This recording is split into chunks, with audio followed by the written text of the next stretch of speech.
A principios del siglo XX, los gallegos del exterior deciden cambiar el rumbo de Galicia, fundando escuelas que no solamente formarán a los nuevos gallegos, también cubrirán el déficit educativo en nuestra comunidad. La primera en crearse fue la Alianza Aresana en la provincia de A Coruña. Empezó a forjarse en una reunión en Cuba durante una primavera de hace 110 años.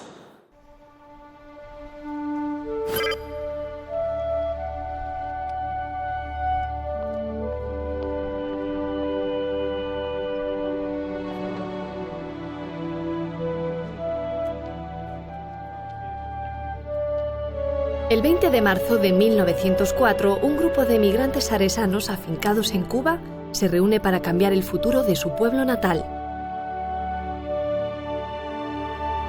Fue la primera iniciativa que hubo en lo que se refiere a las escuelas de emigrantes en Galicia y empezó una labor pues, que se ha mantenido hasta el año 36, en que las escuelas pasaron ya a ser escuelas nacionales.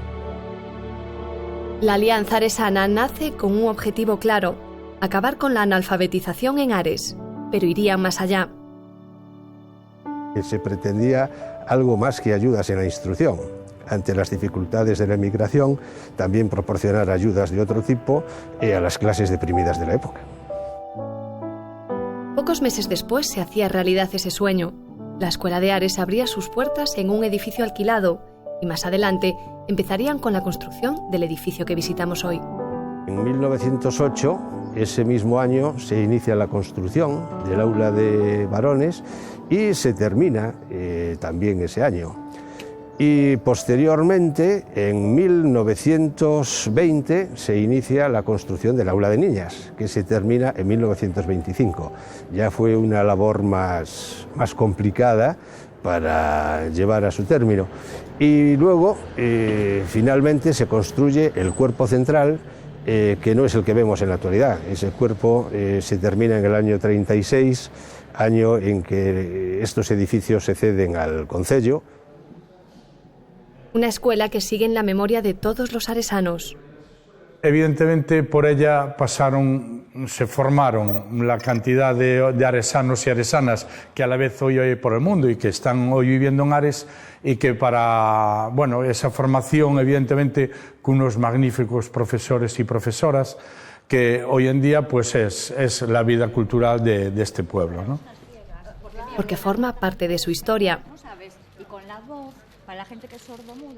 Actualmente funciona como centro sociocultural donde imparten clases de pintura infantil, música e incluso se puede formar parte de un club de lectura.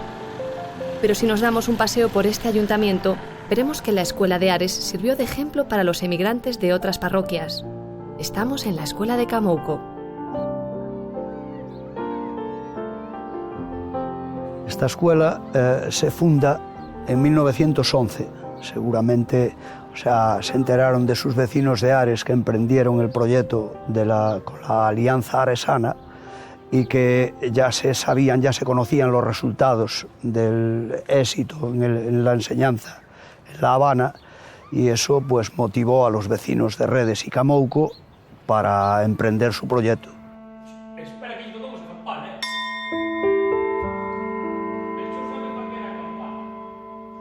La agrupación instructiva de Camouco quería preparar a sus vecinos para la vida.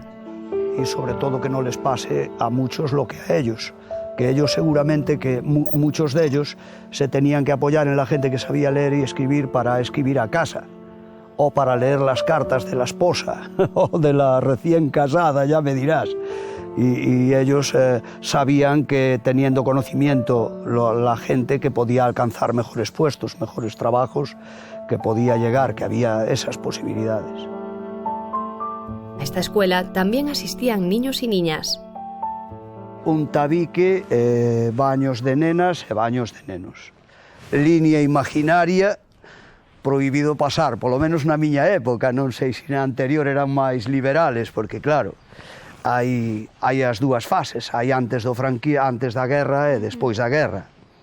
Entón, aínda que non houvese liña, non podían pasar. As nenas estaban aquí, os nenos Por aquí suposto, pegados, pero por sen suposto, poder, nada, mirábamos como lle daban a corda e pouco máis. Porque que pasaba se un neno cruzaba a liña? Pois posiblemente era castigado, sí. Si a nena se iba e decía que fulanito había pasado la raya.